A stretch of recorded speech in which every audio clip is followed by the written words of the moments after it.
branch NAACP town hall meeting where we're going to have the opportunity to listen to 7 candidates for U.S. House District 10. We thought it was very, very important to get the perspective of each one of these candidates as they look to want to represent us at the highest level of federal government, which is in the U.S. House of Representatives, as well as maybe later on the Senate, and maybe later on to the presidency. But we want to make certain that we had the opportunity to let the viewing audience know who these candidates are, what they represent, because the May primary is coming up very fast, May the 5th, and it's coming around the corner. So tonight, we have Janice Beckett. Can you stand in this way? Thank you. David Esrati. Manuel Foggie. Jan Kenner. Kristina Knickerbocker. Tony Pombo. And Thomas McMasters. So these are candidates that are seeking the office that currently Congressman Mike Turner has held for nearly 24 years, somewhere along there, and they're looking to unseat the incumbent. So with that, I'm going to turn it over to former State Senator Tom Roberts, who is our political action chair, to start off with the questions. Thank you, Mr. President. So, as I was about to say, I'll give each one of you 1 minute to introduce yourselves, tell me a little bit about you, and we'll get to the question about why you want to run in the second question. So just a little bit about you for 1 minute. Go ahead. All right, sir. Thank you. I'm Janice Beckett. I was born and raised here in Miami Valley. I went to Vandalia Butler High School. I went to Ohio Northern University for undergraduate school and the University of Cincinnati for law school. I worked at Wright-Patterson Air Force Base for 36 years as an attorney. I worked as an acquisition attorney for 15 years, major systems. I worked as the chief of labor law for Air Force Materiel Command for 14 years. And then I worked at the Defense Security Cooperation Agency as deputy general counsel for another 6 years. My experience included labor at the national level with one of the Defense Department's largest unions. And I also worked in foreign military sales with major systems all over the country, all over the world. Some of the countries, we have 130 different countries that buy weapons from the United States. And I was the final reviewer before the contracts went to the State Department. And for over a year, I usually review about 6,000 contracts with a total value of $1 trillion. Thank you.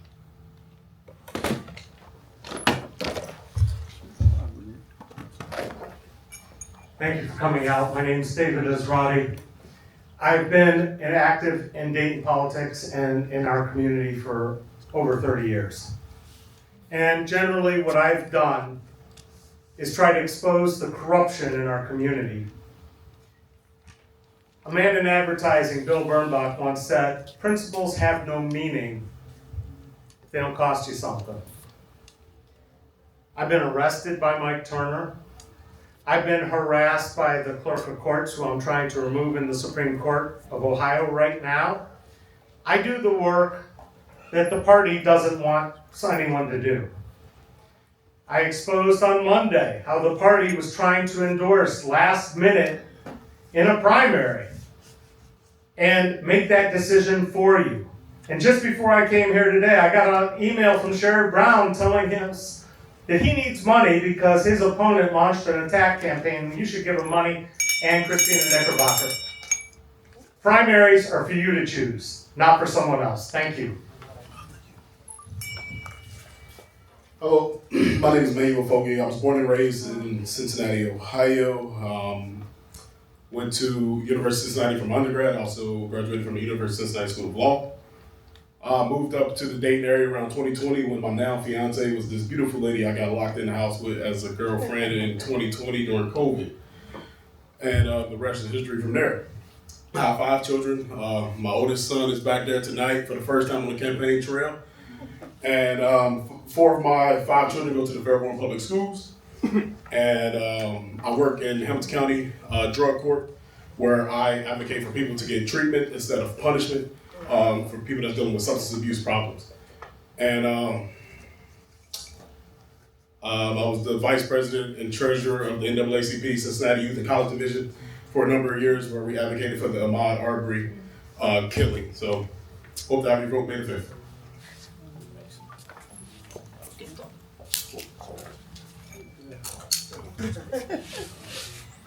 Well, hello, my name is Jan Kinner. I'm a retired Air Force colonel. I spent 31 years in the Air Force. I started out as an airman basic and worked my way up to the ranks to retire as a colonel. I've had 3 assignments at Wright-Patterson Air Force Base, so I understand how that organization runs. I was assigned to Headquarters Air Force Material Command, which is responsible for 1/3 of the Air Force budget, and I worked large major programs. My last job in the Air Force, I was in charge of all the Air Force IT system, and my budget was $1.2 billion a year. I had 800 people working for me in 3 different locations. Upon retiring from the Air Force, I went to work in the corporate world. I did 4 years in the corporate world, 3 different companies. I was a vice president of one. And then I retired from there and went to teach the Defense Acquisition University as a professor for 14 years, teaching things like critical thinking and program management and acquisition skills and things like that. And today I'm a volunteer for the state of Ohio. I'm a Medicare and a Medicaid counselor for the state, just a volunteer counselor. And I try to help people to navigate through that maze. And I live in Kettering, Ohio, and I'm really happy to be in this race because I think we can get Mike Turner. Thank you.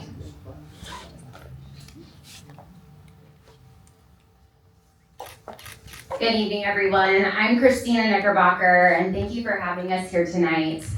I'm a servant of my community. When I was in the Air Force, I was brought to Ohio. One of my first active duty stations was at Wright-Patterson Air Force Base, where I served a decade as an Air Force officer. And during that time, I got very familiar with this community and fell in love with this area. And as a nurse and as an Air Force officer, I had a front row seat of the policy that is passed in Washington and how it has impacted my patients and my community. And so it really, I took it personally because I saw a lot of people suffering. And with that, that ignited a fire in me to start transforming policy from the Air Force to the civilian sector to the VA. And so I have spent a decade. Go ahead, wrap it up. Sorry. Wrap it up. Okay, thank you. Yes. So I also have 2 young children, and I'm a mom of 2, and I have much more to say. So we have more questions coming.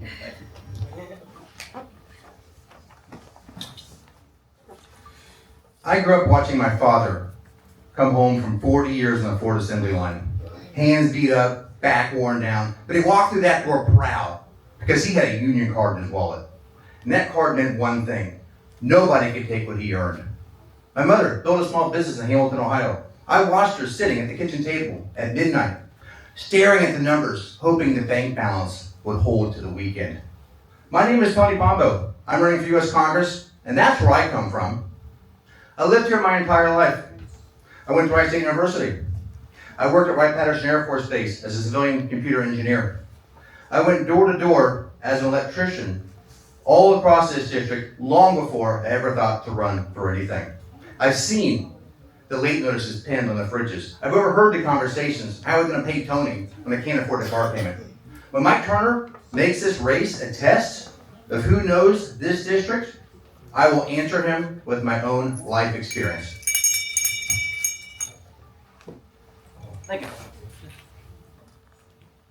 Good evening. I am Tom McMasters. Thank you very much for having me. I appreciate the opportunity to speak to everybody. I am a father of 5, and we live here. I retired from the Air Force here in 2009 and have supported the military basically since 1983. Where I come from. Was the mayor of Huber Heights from 2014 to 2018, and I look forward to the questions on issues and policies as we go forward in the rest of the evening. Thank you.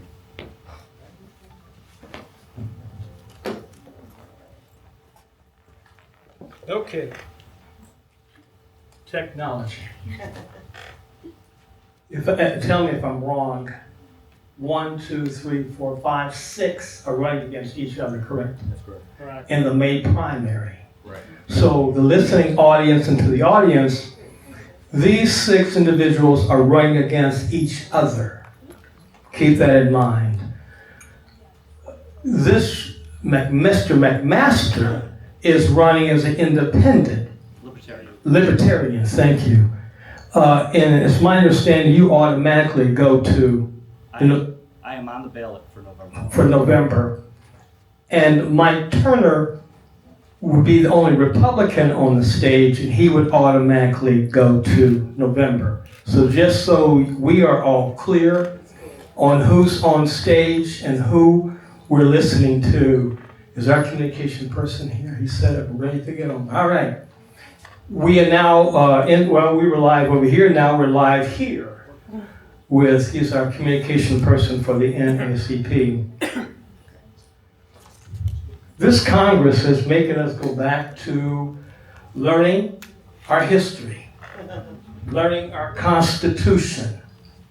And as some of you may remember, when our founding fathers wrote the Constitution, they did not have a Bill of Rights. It was Thomas Jefferson who said to them, "Oh, we have a Constitution without the Bill of Rights." The Bill of Rights is being challenged right now. And one of the issues, and so the audience knows, we're talking about federal legislators, not state legislators. So these individuals are working on federal laws, not state laws. We sometimes get confused on that. So keeping that in mind, one of the issues that concerning me and many others is the challenge on the 10th Amendment. You know, those rights reserved for the states remain the states. Now we have something else out there challenging our voting. We'll get to that in another question. My question is, the President and Congress are taking on the rules, or taking on roles that are unconstitutional. How will you protect the 10th Amendment specifically and states' rights in general? And we'll start and go this way. Yes, yeah, that's what I learned. Test. Can you hear me now? Yes. Okay, great. Yeah, I mean, this administration has violated more than just one of those amendments. I mean, the First Amendment, freedom of speech. Fourth Amendment, illegal searches and seizures. Fifth Amendment, due process. Sixth Amendment, right to counsel. 14th Amendment, equal rights for everyone. And the 19th Amendment, they're threatening with the voter rights, with the SAVE Act, trying to take away the woman's rights to vote. The states should be in control of all of those voting aspects. The government can't be coming in and telling people where to vote, how to vote, and who can vote. That is all up to the states. And I believe that if I were elected, I would make sure that the Congress stays in charge of stays in its lane and stays out of the business of the states.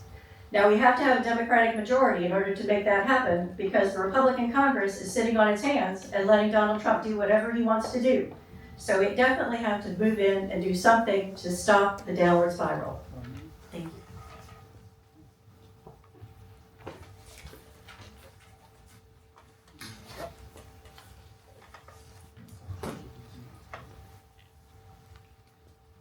I'm a veteran. I swore an oath to protect the Constitution from enemies, foreign and domestic. January 7th, 2021, Donald Trump tried to have the vice president hung. Donald Trump should have been charged with treason then.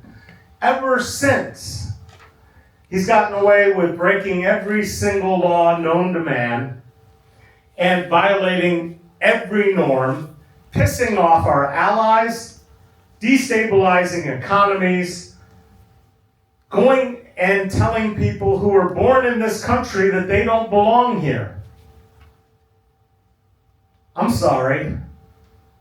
He seems to talk to Vladimir Putin, and in 2018 in Helsinki, he said he trusted Putin's intelligence service more than he trusted our own. What we have is a government that's been taken over by a traitor and run into the ground while Putin's laughing.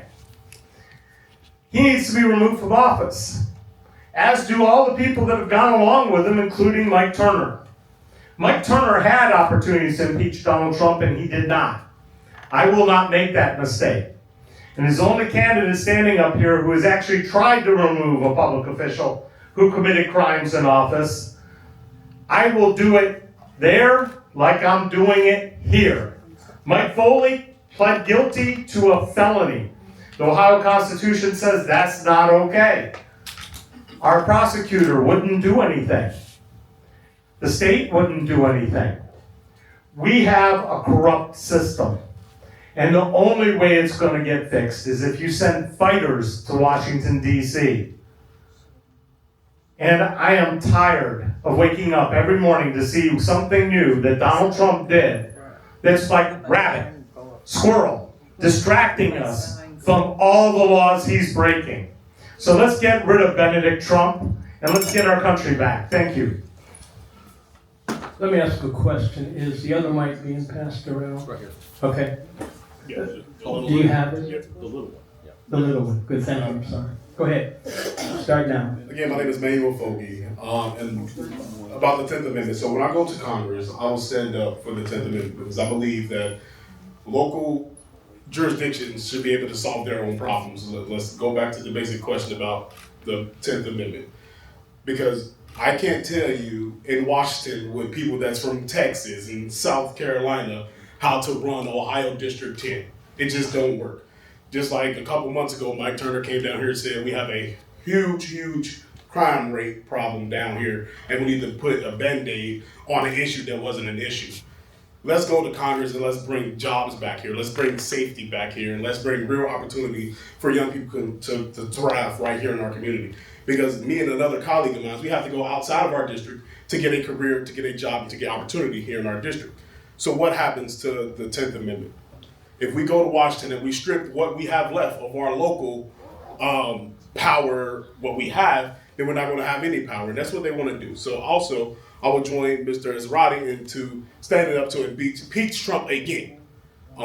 It was done before, and we need to do it again. So, thank you. Now, these are 2-minute questions, just so. You know. I thought it was 1 minute. I'm sorry. You want to go another minute? No, it's okay. Okay, I'm sorry. That's a concise answer. It is okay. Yeah, the states' rights, the states' rights are reserved, basically. If they're not enumerated in the Constitution, then it's reserved for the states. That's pretty clear cut in the Constitution. One of the problems we need to resolve right away, get me elected, get the Democrats in control of Congress. It's only if we get the Democrats in control of Congress, both the Senate and the House, that we'll actually be able to do anything. Without that, we're kind of a lame duck organization. So the first thing, if I'm elected, I'll get to Congress, and we'll assume for a second that the Democrats have turned everything in Congress. The first thing we need to do is review and get rid of most of the emergency orders that are in effect still in Congress. In fact, there's 52 of them right now. That gives the president authority to do basically what he wants to do and override some of the states' rights. So we need to go through those and clear those right up. Also, I want to make sure I get on the right committees if I get to Congress, because Congress, there is a way it operates, and it operates through the committee system. And we should not be putting legislation through that, that affects the states' rights. So if on a committee, I want to make sure I get on the right committees, the Appropriation Committee, the Authorization Committee, the Defense Committees, for example. I want to get at least 2 or 3 of those and make sure that any of the budget stuff coming through, because I'm an economics kind of guy, is not going to affect the states. So that's how we need to control that. The states' rights they have their rights. Things that are not given to the federal government are reserved for the states, and that's the way it should be. Thank you.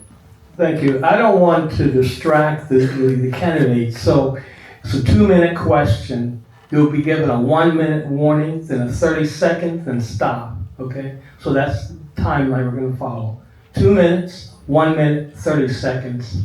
And I apologize if we were distracting your presentation. I know how that is. Once you get off track, it's hard to get back. 2 minutes. As an Air Force officer, I took an oath to support and defend the Constitution. what we are seeing across the country is a blatant disregard of the rule of law. And we must protect citizens against the corruption that is going across the country. And we need to hold officials accountable, no matter what party they are from. We must have local jurisdiction so that the states can make decisions for themselves. But here in Ohio, we have a supermajority. And those that hold Democratic values or unaffiliated, even Republicans that are upset with some of the things that are going on at the State House, we do not have a voice. And that is because of gerrymandering. And so the best way to answer this is we need to get the status quo out of Washington. I am sick and tired of the chaos, and I am sick and tired of career politicians and elitists rigging the game for all of us. It is time that we have pro-democracy legislation like the John Lewis Voting Rights Act so that we can prioritize our voice. We cannot let our voices be silent, and we must stand up and hold those in office accountable to our Constitution. I will make sure, if I am elected to office, that everyone has a voice, not just the corporate elitists and billionaires that have put money in people's pockets so that they can buy our elections.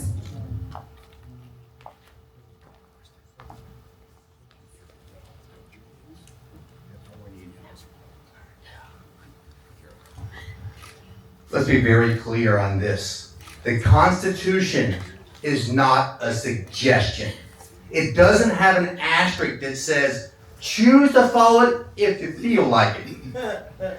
We've got people in power that have that approach. And sure, we've got one guy in particular, we all know who he is, doing kind of what he wants, and that's bad. But what's worse is the people in Congress, their primary job is to stop the president from abusing his power. Many of these rights that are reserved for the states, especially the voting rights, are intentionally reserved for the states. We did not want a strong federal government in control of who can vote for the federal government. It's a conflict of interest. We need to preserve those at the state level. All of the Constitution needs to be preserved, and anybody who stands up, who does not stand up and say, yo, you're doing it wrong, stop it, they are complicit and they have to go too. So if we impeach Donald Trump, we have to impeach a whole bunch of other people in Congress as far as I'm concerned. And we're doing that. We're all impeaching Turner right here. We're kicking him out this fall. That's why we are all here. That's basically it. Simple. Short to the point.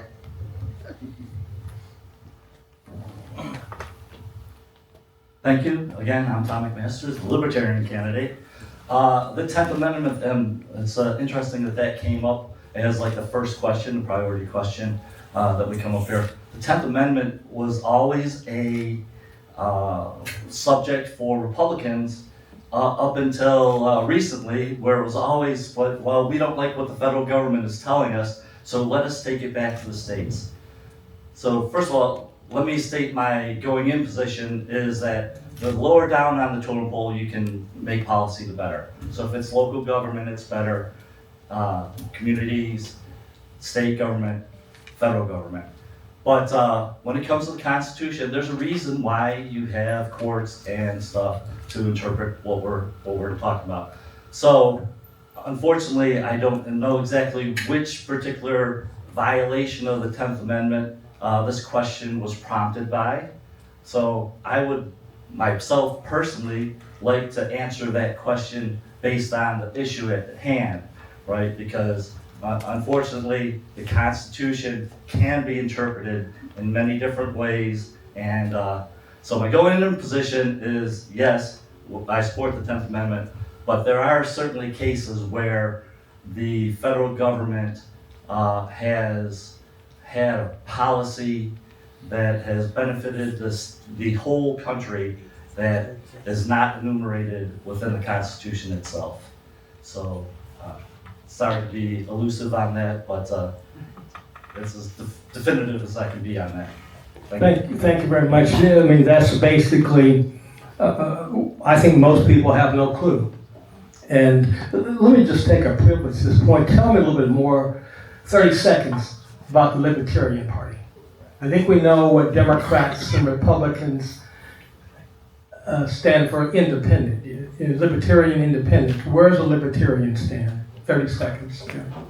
That is the wonderful part about the Libertarian Party right now, is they're so small that it's everything.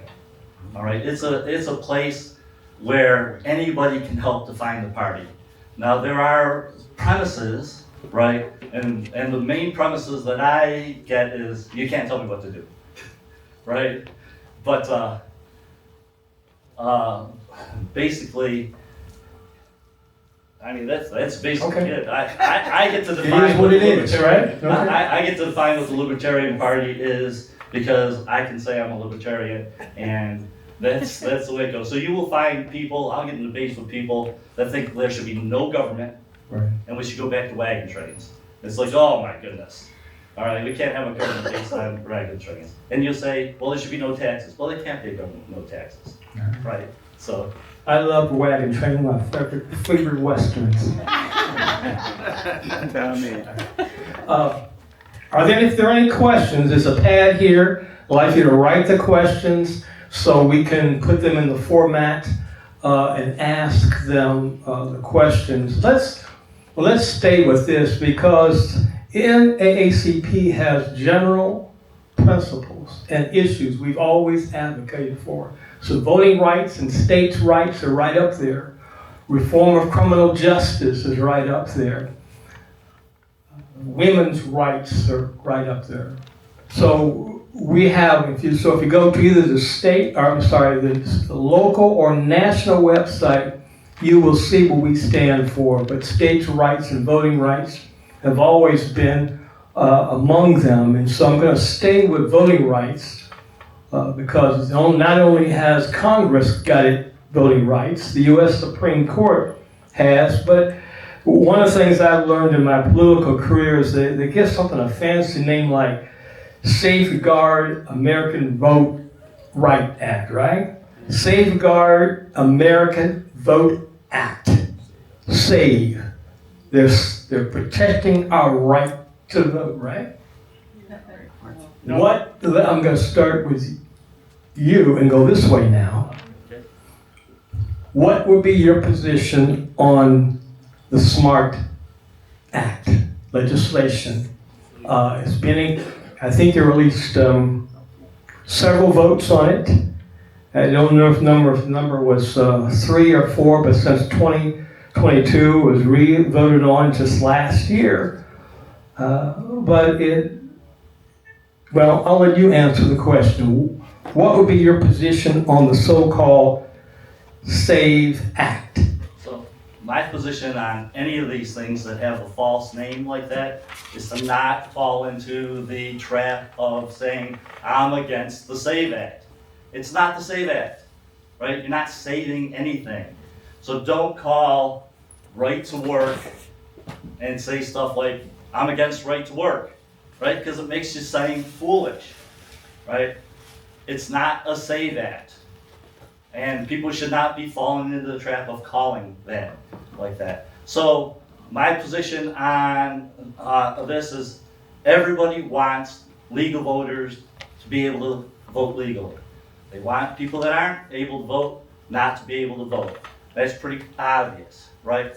So the question is, do we have a fundamental problem in this country where you have a lot of illegal voters voting and doing elections?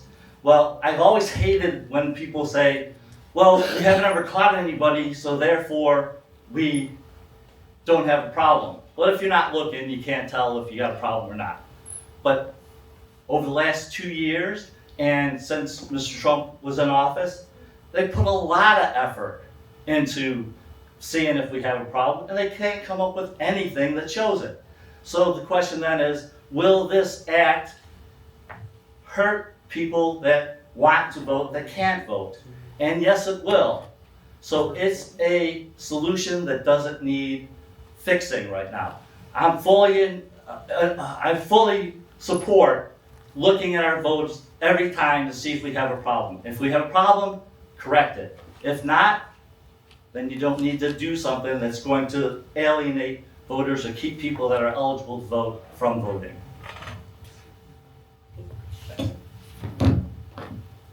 I'm against the SAVE Act. I'm against any act that would restrict the ability to vote. Voting is essential to democracy.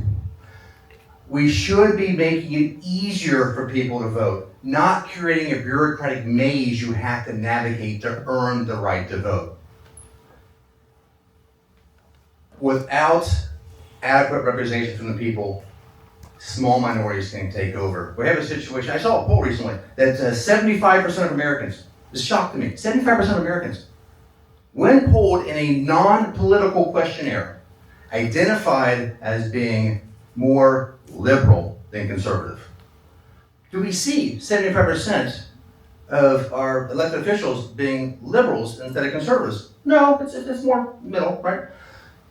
What the people in power are doing is they are passing laws, doing gerrymandering, doing what they can to minimize the ability of everyone to vote. They know that the only way they can win the election is to narrow the electorate. This is a confession. If you're passing a law that makes it hard for people to vote, you know they're going to vote you out, right? Why would you bother? So we have to stop. I would vote against the SAVE Act, and I think we should have an easy path. If you're a citizen, you just get to vote. You show your ID, you're a citizen. It's not that hard. It's not complicated. They want to make it complicated. It's a distraction. It's a distraction from the groceries going up every day at the grocery store. It's a distraction from the rent going up. It's a distraction from the gas going up. It's a distraction from the Epstein files. It's a distraction from the illegal war in Iran. It's all a distraction to keep us from looking at what the real issues are. Thank you.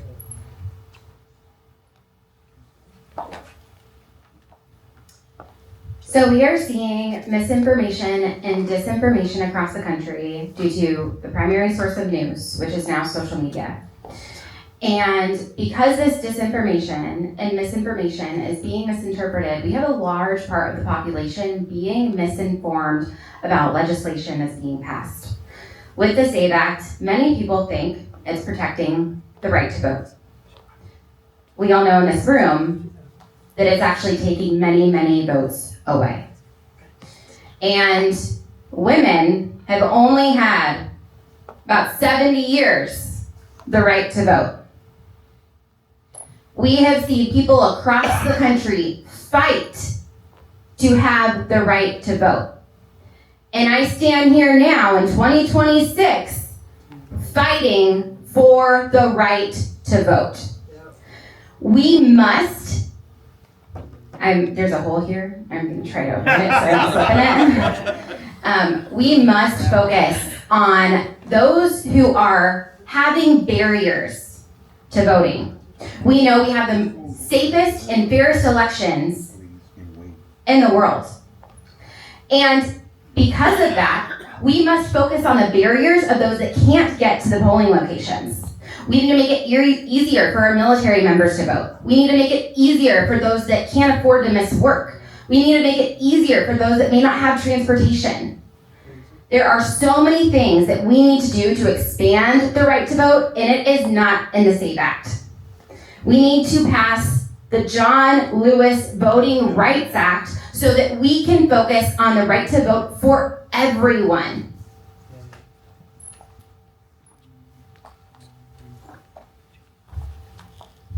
Jan Kennery here again. Let me say right up front that I'm opposed to the SAVE Act. First, it's an act, as Mr. McMasters here said, it's an act in search of a problem. There is no problem with voting. We have the most secure system in the world, and it's worked forever. It is a way of repressing voting, and if your vote wasn't so damn important, why are they trying to do it? That's the problem right there. So they're trying to stop people from voting. And there was two portions of the SAVE Act. One was trying to prove that you were an American citizen or that you had citizenship so you could register to vote. That created all kinds of problems. The other one, of course, was having the picture ID or the ID for actually voting. And Ohio already met the requirements for when you go to vote. It was the registration to vote was the problem. And that's what they were trying to jam through, which is not necessary at all. Okay. So, and also, I want you to think about this for a second too, in regard to showing an ID to vote. And there, again, Ohio's already meeting the rules. But if you're in New York City and you don't drive, you don't have a driver's license, how would you vote? Yeah, another challenge there. So they're trying to take those things away from people of showing a utility bill or something like that. So it's stopping you from voting. And we've got to stop that nonsense right away. So again, as others have said up here, it's a distraction. That's all it is right now. Distracting you from other things that are more important that need to be solved in this country. So I'm opposed to the SAVE Act. I don't think it's a good act. It's an act in search of a problem. That's all it is.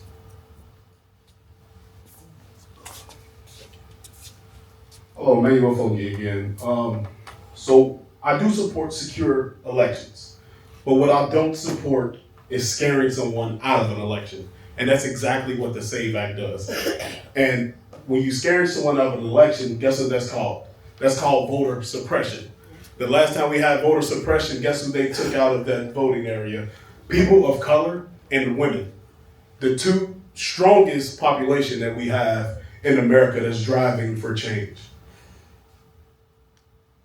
I'm a girl dad. I'm a girl dad of 3. And I'm gonna fight like hell to ensure that their rights are not less than what I had because I'm a man in America. I barely got enough because I'm a black man. But that's probably another question for another day. But again, I disagree with the SAVE Act. I do not support the SAVE Act, but I do support secure elections. And we have that already. That's already a law, that you cannot vote unless you're a citizen. That's already a law. So what are we doing? We're causing chaos, we're causing confusion, so the seniors can't vote, that working families can't vote, that we can't bring opportunity here for our district, that mom of 5, that single mom of 5 that's struggling this underpaid job because our federal government cannot provide a living wage for her, that she can't go out and vote because she's working 2 jobs to pay for a daycare bill that's through the roof. Come on, that's exactly what the SAVE Act do, and I'm against it. Thank you.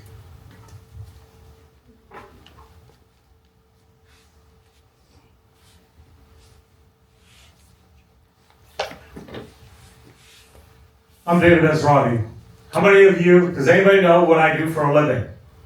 Mark. Yeah. I'm not giving you a shirt. Who said out here? I mean, you're media, you do... Marketing. Here's a shirt for you. Yes, I'm buying your vote. And that's what I want to talk about, buying votes. Because we don't have elections in this country, and we haven't since Citizens United. We have auctions. And we're selling out to the highest bidder. And our process was warped a long time ago because by the time we get to vote in Ohio for president, they've already made up the minds in Iowa or New Hampshire or someplace else. This is no way to run a primary, it's no way to run elections, and that the popular vote doesn't get beaten up by the Electoral College, and where we have states where they don't even have enough citizens to have 2 representatives, they have 2 senators. This thing is broken. Remember, we started this country because we were complaining about taxation without representation? Why does this DC, which has 700,000 people, which is more than some other states, they don't have a representative Congress? Give me a break. This whole system is broken. It's been broken. And the reason Donald Trump is president is because the Democratic Party tried not to have a primary. We need to have a better system. I believe in ranked choice voting. I believe in a single day for a nationwide primary. And the president has to pick a vice president from the next 3 people down at the end of the ranked choice. I believe we need a voter information system so you can answer questions and the candidates answer questions and it'll tell you who matches up with you and who doesn't. I have ideas because I'm in advertising. And because I'm in advertising, I don't need $100,000 to spend out of state like some of the candidates up here to get my name out. So thank you very much.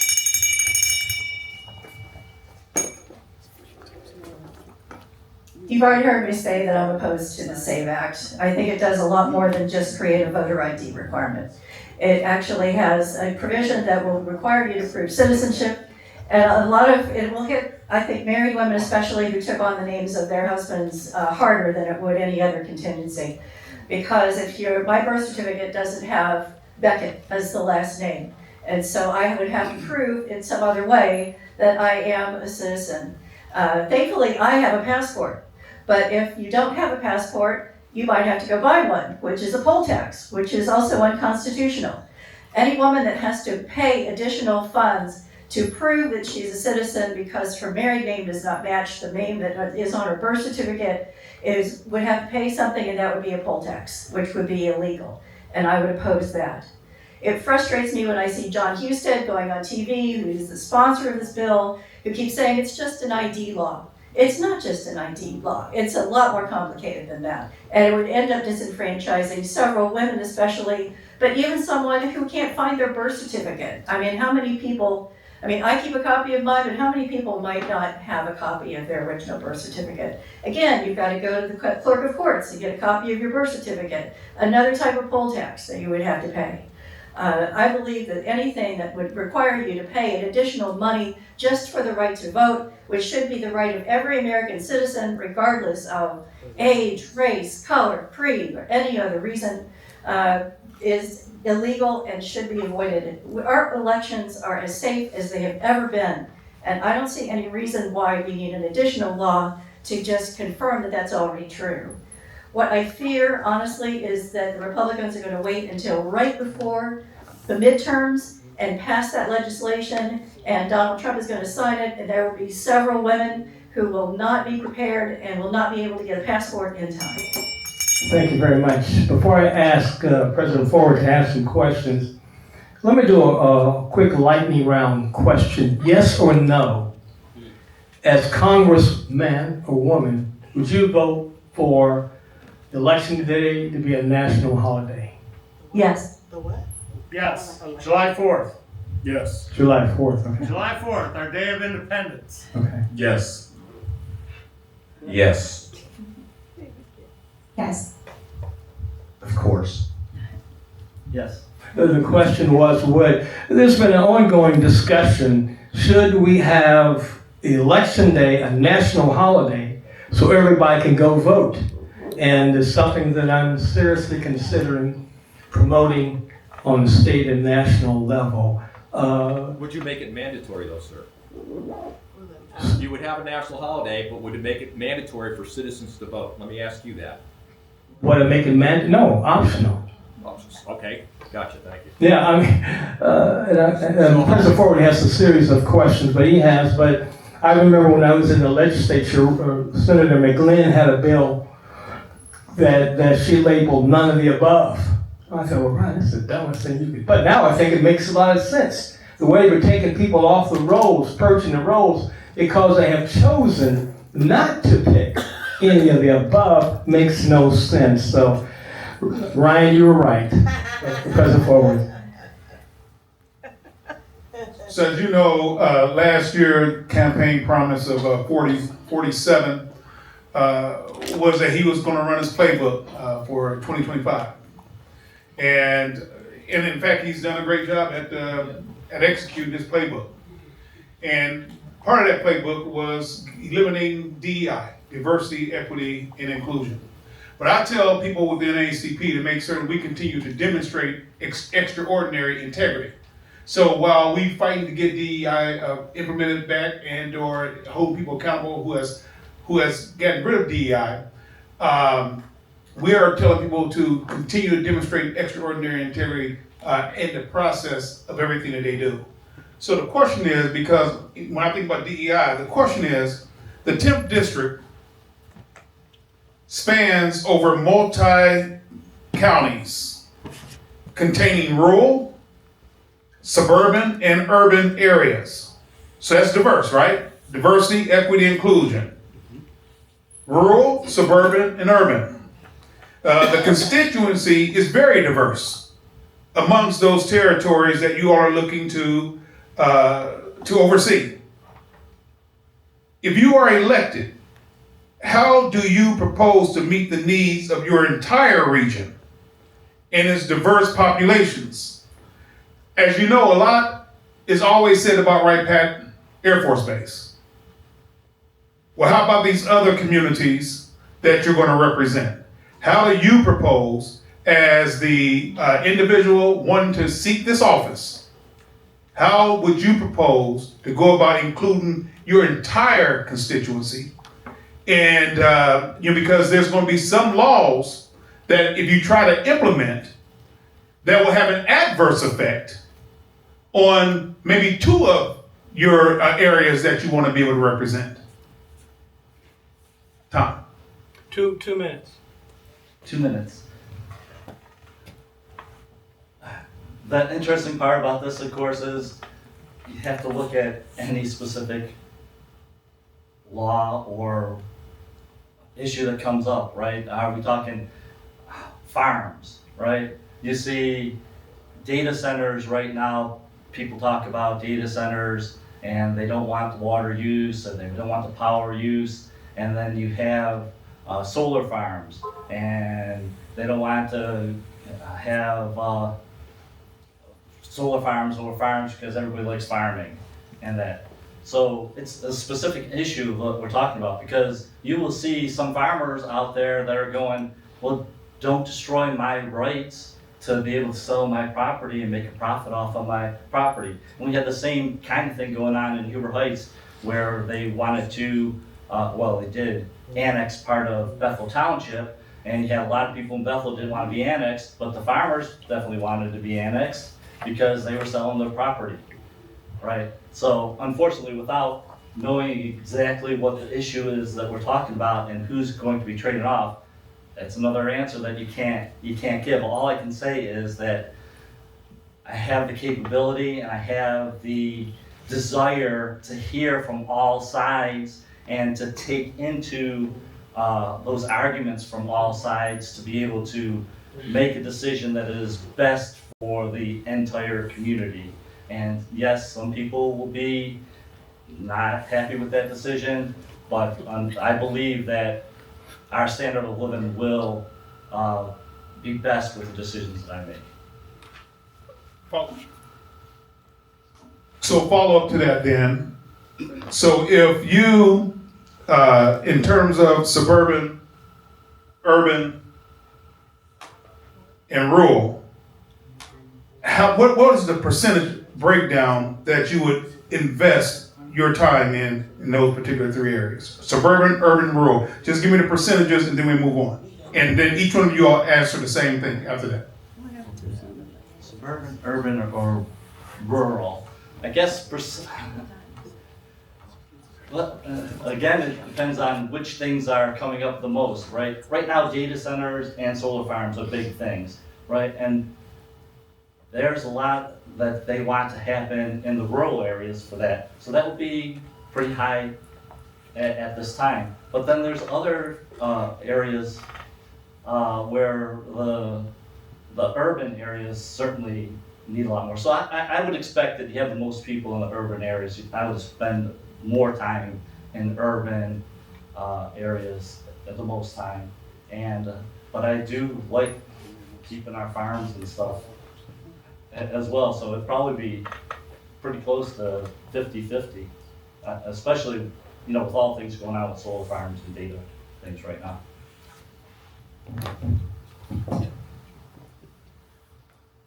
Diversity makes us strong. It is not something to eliminate or downplay. Our varied backgrounds, our varied culture, our varied countries we come from, it makes us strong. The people that live in downtown Dayton bring something to the table, just like the people who live in suburbia or the people who live in rural. Everybody requires the appropriate attention. Give a percentage would be difficult. It depends on the exact issue. If we have an issue where there's not enough hospital coverage in rural areas, well, then we have to get a little more money for that than we would, say, in downtown Dayton, where we have Miami Valley Hospital, for example. So it varies issue by issue. You assess where the needs are and you apply the corrective action there. As a problem solver, this is what I've done my entire life. I'm a computer scientist, I'm an electrician, and I look at broken systems, I evaluate what's wrong with them, I architect a solution, I work with my peers to make sure my solution is adequate, I work with management to implement that solution, and I do the work to get it done. When I'm in Congress, that's exactly what I'll do. Healthcare is a broken system. The electric bill is being ridiculously high. Anybody notice their electric bill is about twice as much as it was 2 or 3 years ago? Has anybody notice this? Anybody, hands, really, anyway. Yeah, up there. You, lucky you don't have it. You're just shaking. Okay, excellent. Yeah, most of us have noticed it. Yeah, I want to live where you live. You didn't raise your hand. Anyway, this is partly because of the data centers. They cut sweetheart deals with the utility companies to get lower prices on the electric. And then, they have bills to pay, these power companies, they got money to make, so they raise our bills. So that's not just a rural or a suburban or an urban issue, that's an everybody issue. Thank you. I served on DEI committee at Wright-Patterson Air Force Base for several years. And it was very enlightening because you become aware of so many different areas that don't get the resources that they need. And you also become aware of a lot of people who are highly qualified that are not getting the opportunities that other people are getting. And so throughout my career in DEI and as a nurse practitioner, I have worked on evidence-based practice so that we can identify where there are gaps and then we can bring the resources to those areas. So there are a lot of different ways we can do this. In healthcare, we need to use DEI so that we focus on different populations and so we can build research and identify, for example, if there is somebody that has asthma and we're going to monitor their oxygen saturation. We need to make sure we have a device that's going to measure oxygen saturation the same from a Black individual and a white individual. Now that measurement is not the same, and we still need devices that can measure that adequately. That's an example of one thing that we need to research. But right now, the administration has blocked us from the ability to designate resources to the areas where we've identified an issue. We cannot use women in research. We cannot use the word diversity in research, equity, inclusion, and that's a big problem. When we're looking at allocating resources in urban areas, in suburban areas, and rural areas, we need to identify the issues. And part of that is by recognizing DEI. So the percent is going to vary a lot over time. For example, rural areas right now have been highly impacted by the tariffs. They also have been impacted by suicide rates. Urban areas, we have seen redlining highly impact the West Dayton area district. And people have lived in generational poverty for far too long.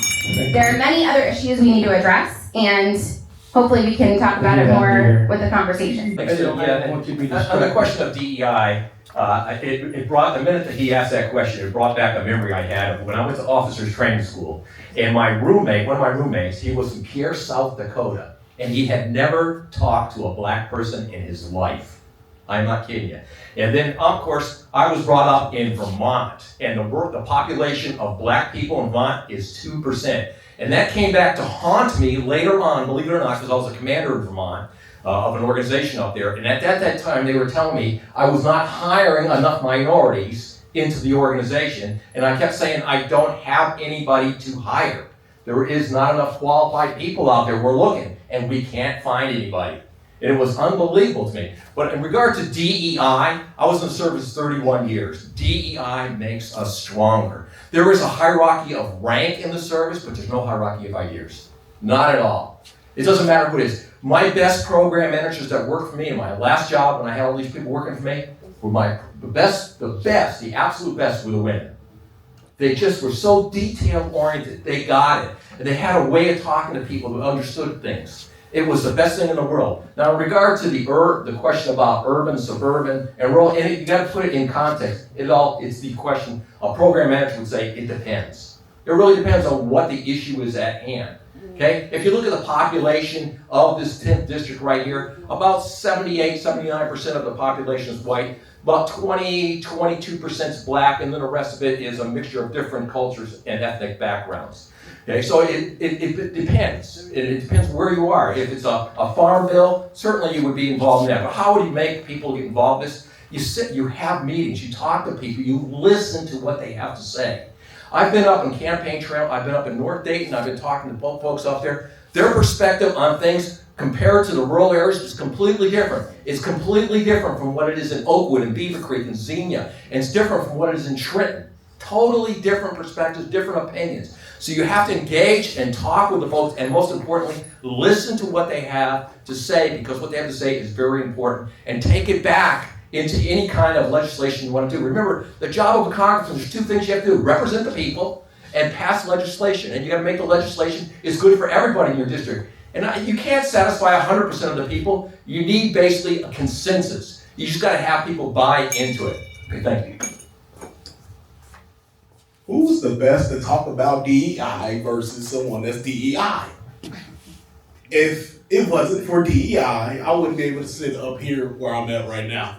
I was raised in a single mother household where we seen the ends, they always looked at each other, but they never met. But it was those programs in place to allow me to actually jump those 10 steps that I was behind already, just because where I grew up in a low income area where I should have 45 felonies and a rap sheet that's so long and not being able to know how to be a man to my children. That's what DEI is. Not necessarily that, hey, we're just gonna go out and look for a black person. Because honestly, the black people, we're tired of just you looking out for the black people for us to meet that certain number. It's a lot of us that's qualified for positions, but we get overlooked because of the fake DEI. When they say DEI, they also talking about everyone except for black and brown people and women. That's what DEI is stand for. Everyone except those kinds. So I support DEI because without DEI, I wouldn't be where I'm at. As far as where would you spend your time? I wish there was a right answer to that, but there's not. Because like many of them said, it depends on what's going on. But what we can say is that when we look at developing projects, we need to be able to sporadically develop in those areas that is not getting attention. We can't just say, oh, let's focus here and let's develop. And we can't develop and kick people out of their home because that's not DEI. That's just, that's gentrification. So let's develop, let's get these plans. And I can't tell you how I would spend my time in those areas because right now you got data centers, right? Then you got a water issue in a little Clayton, city of Clayton. Then you have a school issue over here. So I can't answer a number specifically. Thank you.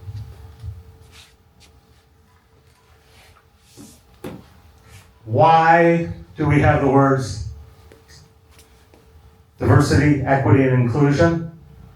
Because this country somewhere along the line sort of missed the thing that we started with, which is all men are created equal, which already screwed up because they left out the women.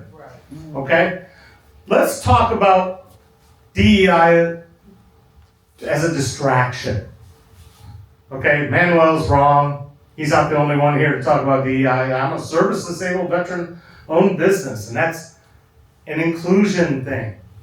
It's bogus. They don't award contracts the way they say they're going to. They made laws. It doesn't happen. The real problem with equity in this country is there are a few people that have all of it, and the rest of us that are struggling to get by. Since Mike Turner's taken office, they've gone from 287 billionaires to 986 or some crap like that. The CEO of Costco makes 20 times what his employees make, his lowest paid employees. The CEO of Sam's makes 660 times. We have a minimum wage, but we don't have a maximum wage. We have people who are controlling our elections by buying politicians, and buying and gerrymandering us and doing all the things they shouldn't do. We don't have health care, but your congressman does. We need to fix the things that make basic living okay for everyone. It's not rural, it's not urban, it's not anything like that. We need health care for all. We need to stop putting people in prison who are mentally ill. If we had health care, that would be good. We need to start taxing the rich. And we need them to understand that taxes aren't something pay as you go. Taxes are for the things that keep them wealthy and safe. People say, oh, they'll all leave. Well, go right ahead and leave and see how far it goes. People need to be paid a living wage. They need to be taken care of. That's DEI. Thank you. Yeah, I believe that DEI makes us all stronger. If we include everyone in every mode of employment and service in this country, we would all be so much better off. Something that really outraged me this week, learning that Secretary Hegseth purged the military officer promotion lists of all African Americans and all women, assuming that they are not suitable for promotion to the next grade as an officer. That's criminal. That should never have happened. And the Army Secretary even opposed it. And in so doing, the Secretary of Defense fired him. But interestingly enough, he's not leaving. The Secretary of the Army is not leaving. He's just staying there. So we'll see what happens. The standoff is still there. But I do believe that it's great that the Army Secretary is standing up for his troops.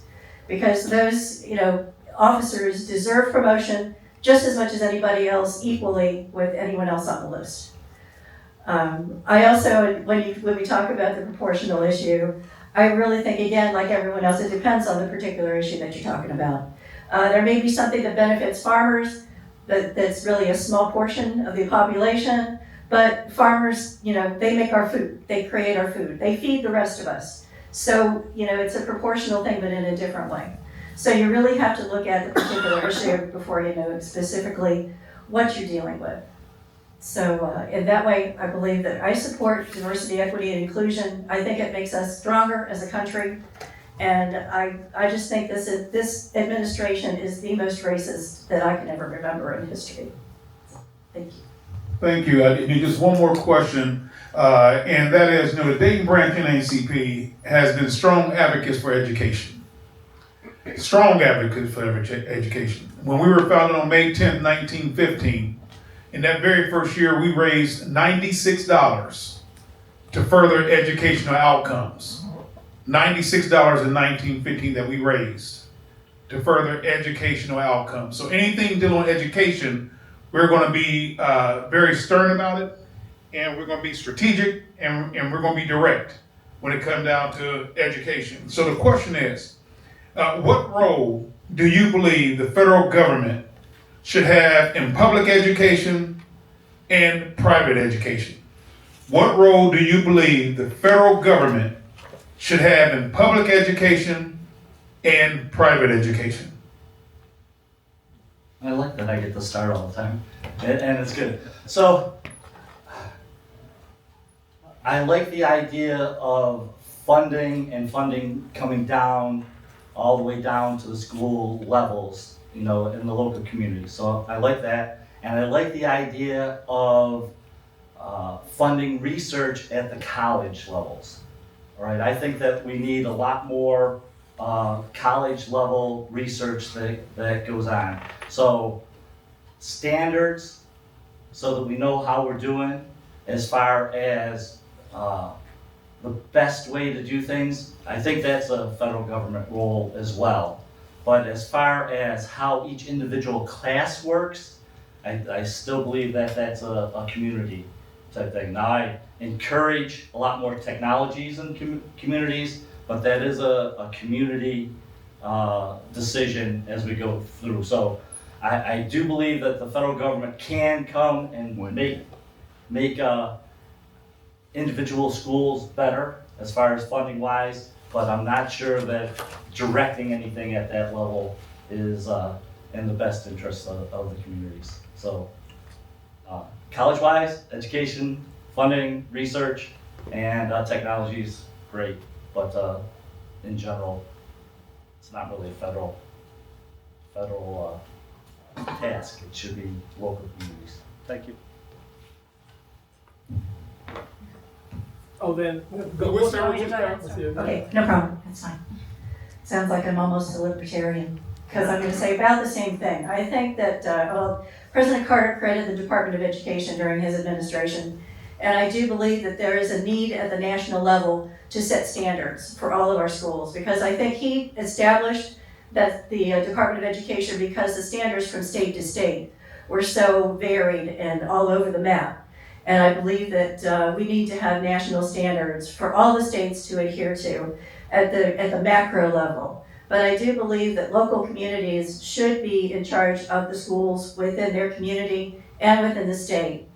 And I know it's a federal issue, but I really oppose Ohio's efforts to try to reimburse private school tuition at the expense of public schools. I believe that we need the strongest public schools possible, and we need to find a way besides property taxes, but in some way other than the way the Republicans have been doing it for the past 15 years, because our schools right now are failing here in Ohio. We're not doing very well. We're in the 30s as far as our status in the nation.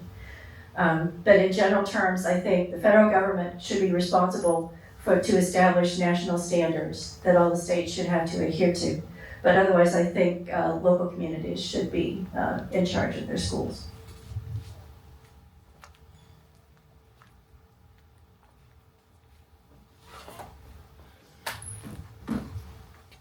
I'm going to shock people here, but the idea of electing 7 people randomly to run a school board and to oversee the education of our children without any qualifications whatsoever is absurd. Our country has horrible educational outcomes. We have one of the shortest school years in the school day in the free world.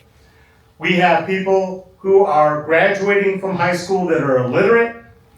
We have no program for post-high school graduation. I mean, it's a mess.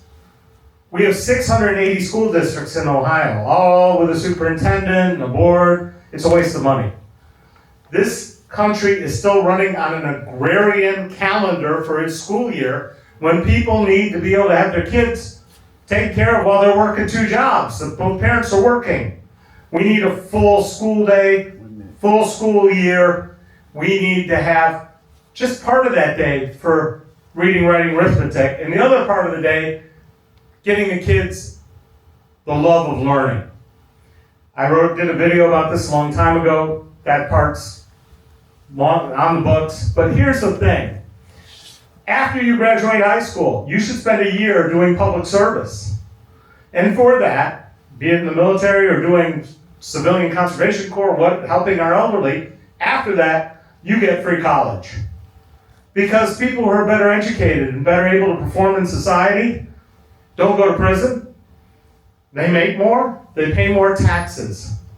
We need federal intervention on our education system in this country because it's not working. We need to especially emphasize civics because people don't know how to pick a candidate to save their life, as we can see from the jerk in the White House. And this guy who's supposed to be here, Mike Turner, he doesn't come here for a good reason. So please, make a good decision. Your zip code should not determine the quality of education you receive. I am a proud supporter of public schools, hence through my introduction, my 4 children that are eligible to go to school goes to Fairborn Public Schools. I believe that the federal government should fully fund public schools correctly so that we can pay our teachers fairly and we can access our school's education system with the highest quality of expertise. And also, I believe that we should make our schools much more safer and that the federal government should pay for that. Because the last thing I want to hear is that, oh, we're going to pray for your child's school because we wasn't able to fund it because we let an active shooter in because bullsh. I ain't going for that. because we got the money to pay for it, properly secured schools. We have the money to properly give our teachers what they deserve. We have the money, so let's fund our schools. But I do not believe that Washington should have a say-so on how that school district is ran and operated. That should still be on the state level, and that we continue to give our kids the highest education standard as possible. I believe I answered the question. Thanks, Manuel. Yeah, I'm a believer in good standards as well. The public school system has failed miserably in this country, though. The outcomes, as Dave has pointed out already, are terrible. Compared to how we stand against the rest of the world right now, we're really terrible in science, technology, engineering, and math. And we've got to do something about that. I'm extremely worried about this thing called artificial intelligence coming right now. I've got a granddaughter right now that is asking AI questions, giving responses, and she's accepted that as an answer as being correct. I don't think that's right. I think we need to do something about the digital side of it. We need to get the hands of the iPads and stuff out of the kindergartners' hands, the first grade kids' hands. We need to teach kids how to think. I'm a big believer in critical thinking. Okay? And I can ask the students in this room here, where did you learn how to think, not what to think? And I don't think I'd get an answer, I'll tell you the truth. Okay? So I'm a big believer in regards to standards at the national level, but no bucks, Rogers. Where's the money going to come from? Well, you know that defense budget out there, and I'm a retired military guy, colonel, 31 years, right? You cannot have a budget of $1.5 trillion in fiscal year 27 for the military because the money's got to come from somewhere else or we're going to elevate the national debt even further. We can't continue to do business the way we're doing it right now. It just doesn't make sense. I think we need to invest money in science, technology, engineering, and math at the high school levels for sure. I would see grants at the university levels too. In regard to private and public schools are nothing more, and public schools too, they're nothing more than a business today. It's a degree mill. And you go to Wright State, no matter where you go, they don't care what kind of money, where you're getting your money from, as long as you come in, you pay your bill, and you're out the door. They don't care if you get a job at all. It doesn't make any sense. We need to focus a little bit more money on apprentice-type jobs and technical training as well. We've kind of let that go poo-poo all the time, right? Everybody's been, I'm a product of that, basically. I was told everybody in your high school will go to college. We need to change that around a little bit. Thank you very much. I have so much to say, and I'm not going to make it in 2 minutes. We have seen a dismantling of our education system across the country. And I was working at OSU, and faculty are continuing to be scared for freedom of speech. The people on the campus are no longer allowed to have free speech and write chalk on the campus. That's just one example. We're seeing that across the country. We are also seeing federal grants being dictated where they can go based on their party, their political party.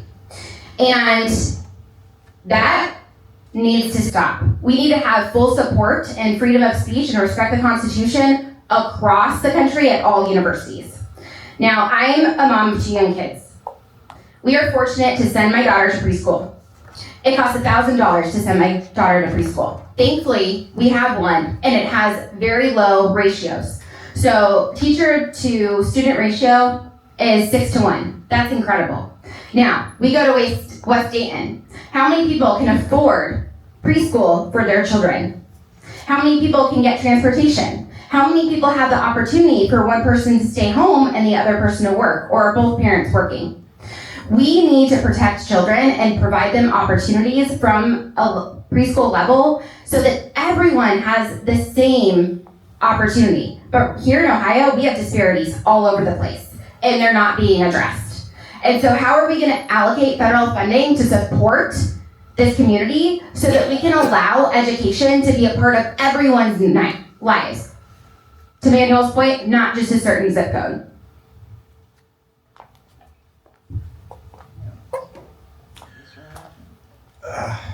Ditto. Okay. Education is, every dollar we spend on children is returned to the community 100 times. When we cut funding for schools, we're cutting off our own ankles as society. We need as they said, shouldn't matter where you live, you should have access to proper schooling. We knew this, the founding fathers knew this. We have free school for a reason. It's not good for society if your neighbor is illiterate. It's not good for society if your neighbor doesn't know how to do math. If they don't know how to do math, they don't know how to read, they cannot get a job. They can't get a job, they're gonna steal. There's a huge connection to crime and education. We need to fix this. At the federal level, I believe that the federal level should set standards and enforce those standards and provide assistance and funding where necessary. There are some states that don't have the money. Arguably, California has got a lot of cash. Their schools can be better. Louisiana, Alabama, Arkansas, maybe not so much. So we need to move some money there. That's the beauty of a union. We can take money and shove it around and help the people who need the help. Help the school district need the help. Also, on the world stage, we are falling behind, not just because our K through 12 is lacking, but we stop there. Other countries in Europe provide college for free or almost free to their students because they understand to compete on the world stage, you have to do that. Everybody knows the iPhone's made in China. We all know that. It's all made in China, right? Where is it designed? Where are the engineers that make the iPhone? Where are they at? They're in Europe because we don't have those people here. There's some here, of course, but Europe. We need more college. College should be basically free or almost free. So at the federal level, that's what I would push for. Thank you. So, do we need a break, 3 to 5 minute break? Do we want to keep going? I'm gonna grab my water really quick.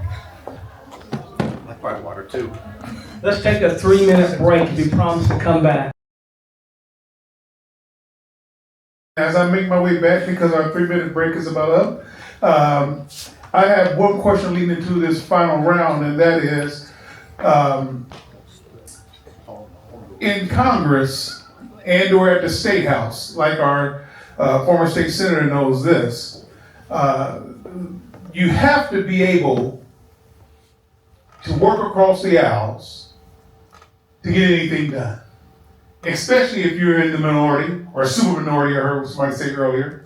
How do you plan to work across the aisles to get things done for your constituents? To get things done for the people who you want to represent? Because if you don't have that business savvy and you're stuck with your own party's philosophy, you're not going to be able to get anything done.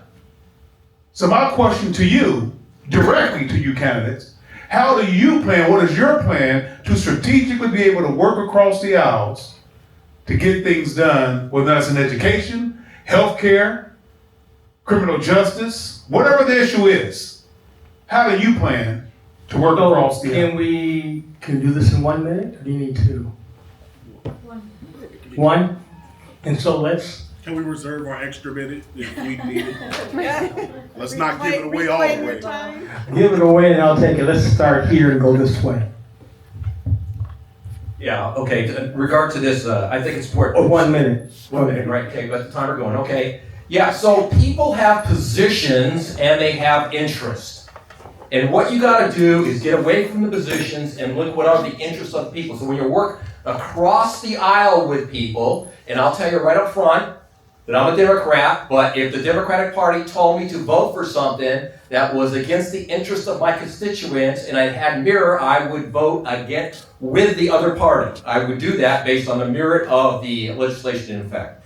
But I think it's all important here that you focus on what's the interest of that party over there. That Republican, what is he or she interested in doing? It's not what their position is, what is their interest? And somewhere in between, those interests can marry together, okay? And they can be happy. Again, it's about building consensus, not trying to get your position defined.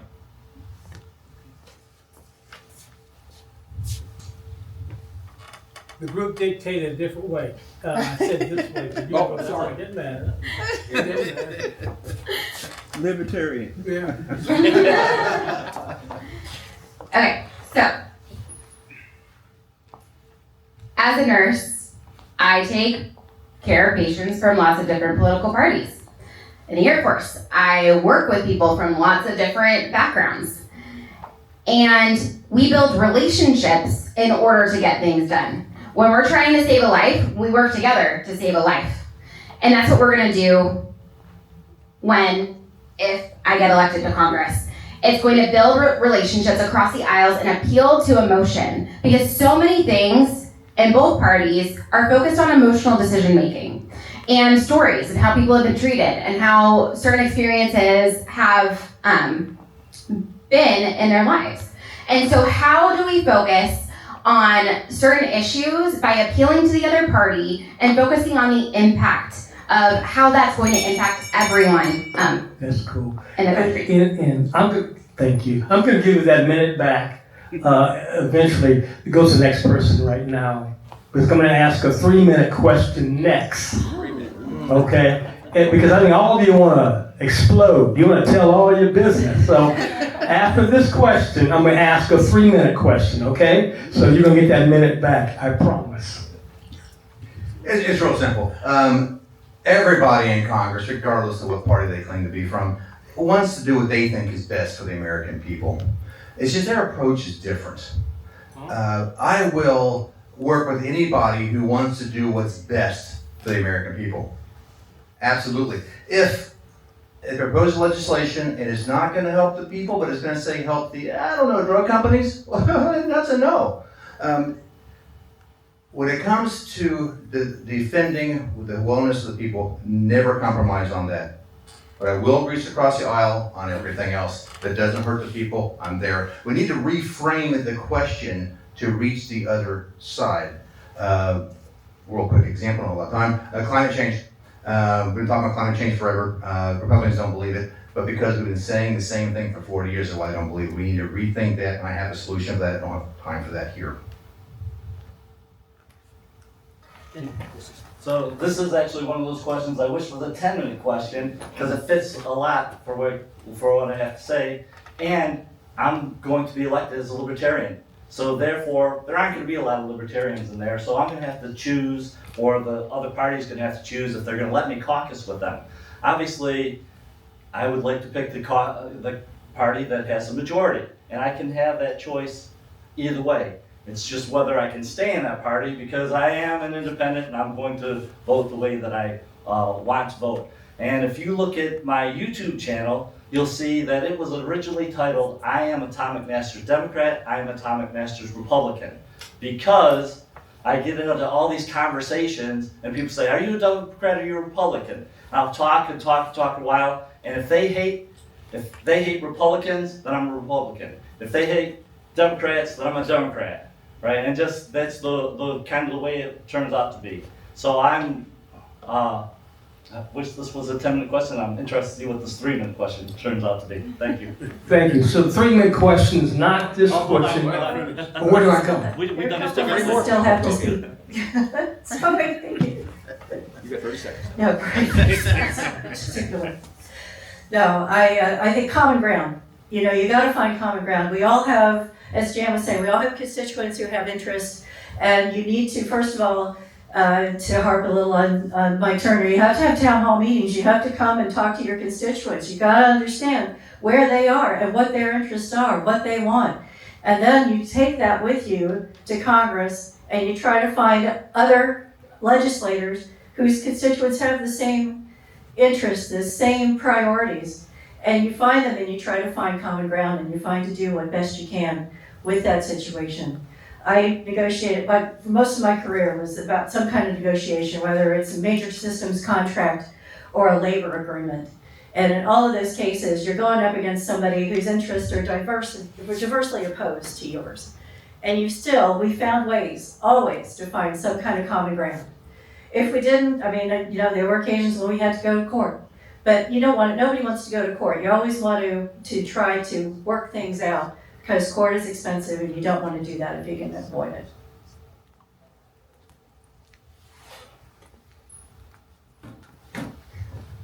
I started selling stereo equipment when I was about 12 years old, working in a place called Coventry Audio. And I used to sell things based on specs, on what it did, the numbers. And it was almost 12 years later that I learned all over again how to sell things. The way you sell things is you get people to sell themselves on it. It's a process of making them want what you want without them knowing that you're doing that. You want to get them to understand the reason for what they're doing. And when I've been in my neighborhood and become the neighborhood president, we were very divided. And I built consensus. I've been a mediator before. I do work with more Republicans than I do with Democrats. I can tell you it's not that hard to get people to come to an agreement if they know the underlying reasons why it's good for them. And that's what I have to do when I get to Congress. Thank you. So I work for the only full-time drug court in Ohio. In order to be a full-time drug court in Ohio, we had to rewrite legislation. So I'm the only candidate that can say they know how to write legislation due to the current position I'm in. I work for a judge, meaning I am trying to get people that have a criminal conviction not be prosecuted by the prosecutor, as well as at the same time work with the defense attorney, at the same time work with treatment, at the same time work with this person that's been battling addiction since probably age 10. So working with all of those and being able to know how to write legislation, I know how to work across aisles and how to get things done. My bill that I'm trying to pass for my constituents, it may not have to be the main priority bill, but maybe if we're going to pass this, let's put what my constituents need in the fluff somewhere so that it's in the bill. Because if the bill is going to pass, I will work with you to pass the bill, but only if this is in there for my constituents. It's about working across party lines and getting the job done, even if it's not the main goal that we're talking about. Thank you. Okay. So the 3-minute question should include your closing argument. Okay.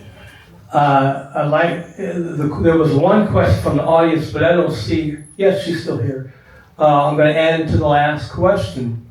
What would be your first bill introduced in Congress as it represents the people of the district you serve? You understand? What would be your first bill? And how would that bill represent the people you serve? I also let you have your closing argument and whatever else you want to go off on. Okay? But you only have 3 minutes to do it. You ready? Team, are you ready? Ready? Yes. Let's go. We'll start with you this time. All right, thank you. The first bill, I think, would be to restore the Medicaid and SNAP benefits that the great big beautiful bill took away. There was just on the front page of the Dayton Daily News the other day, $33 billion is going to be taken away from Medicaid in Ohio because of that great big beautiful bill. And we need to take it back. And we need to also start taxing the billionaires and making them pay their fair share of taxes. So that would be the first thing I would do. As far as affordability, helping people afford to live their daily lives without having to worry about working 2 or 3 jobs. First thing I would do would be to raise the minimum wage to $15 an hour, federal minimum wage. 34 states have already done it and the sky has not fallen. I think we really need to be able to give people a working wage so that they can support their families. And when middle-class families have money in their pockets, they spend it in their local communities. They support their local businesses, and the local businesses thrive, and the community thrives. When you give wealthy people more money, what do? They buy Bitcoin. They put it into a hedge fund. They hoard it. They take it to themselves, and they don't share it with their communities. So I believe that that's something we can do for ordinary people, middle-class people, that's doable and something that we can manage.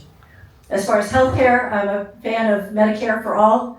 I think it's overall the cheapest way to support our people, and it's a shame that we're the only industrialized nation in the world that doesn't provide free healthcare for its citizens. In the meantime, because I know that's going to be a hill to climb, we can restore the individual mandate that the Affordable Care Act had when it ended its inception. That was the only part of the Affordable Care Act that the Republicans were successful in taking away when Donald Trump first took office. With the individual mandate, everyone will be required to have health insurance, and that way health insurance premiums are spread across the entire population and not just across the sick people who will be needing health insurance or the ones that are certain to buy insurance, and that would make the premiums higher. As far as immigration, we need a comprehensive, workable, and humane immigration system. It's a crime that between 50 and 100 people, we don't know the statistic for sure, we might never, but that many people have died in ICE custody. They're not getting health care, they're not getting decent food, they're not even being taken care of in any way in their own needs. There are people committing suicide in ICE custody. And on top of that, ICE is violating all of our civil rights by illegal searches, warrantless searches. And then the thing that convinced me to run for office was in Minneapolis when 2 American citizens were gunned down in broad daylight, and yet nobody has paid the price. And it's just right in your face that when the president owns the Department of Justice and the FBI, we're an authoritarian government.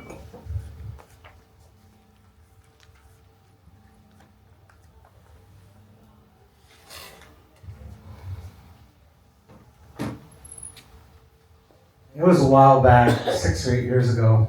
I was at a friend's house and I was playing cards. Spades.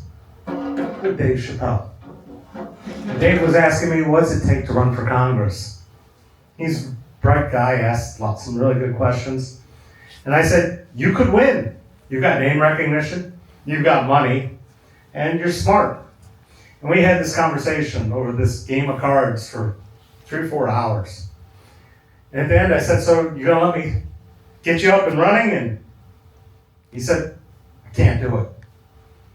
I can't do it because I'd have to work with 434 idiots for 2 years and it would drive me crazy.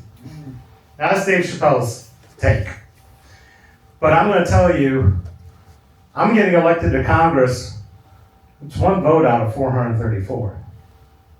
You're not gonna get anything out of anybody up here unless we massively sweep Congress of Republicans who've gone along with this absolute mess we've had from Donald Trump and get rid of undo a lot of those things. So we're going to be busy doing that. But one of the things I think we can do pretty quick, because it's already a law, is we can top credit card rates at 18%. If you're at a credit union, it can't be above 18%. But the big banks are charging 29.99, and in some cases, on these layaway things, they're 39.9%. That's usury. We have to reel in Wall Street. We have to change the way this casino works. You don't invest in a company for 30 seconds. You don't invest in them for a couple of days. If you don't invest in it for a year, you get taxed out of everything, period. That's it. We need to slow this economy down. We need to build systems for small businesses to survive. The fact that small businesses have to pay for a payroll service to pay their payroll is like a tax on a tax collection. Small businesses have been hurting in this country for a long time. And unless we start undoing this game of Monopoly we've been playing, where we don't have any of the money, we're in trouble. Monopoly was originally designed as a teaching aid to show you what happens when somebody owns everything. And that's the situation we're in now. And we need somebody that goes in there with some ideas on how to fix it and get these people to move along with it, undo Citizens United, take the money out of politics, and get down to the business of running this country for all of us, not just the people who are buying politicians like they're sitting there on the shelf with a price tag.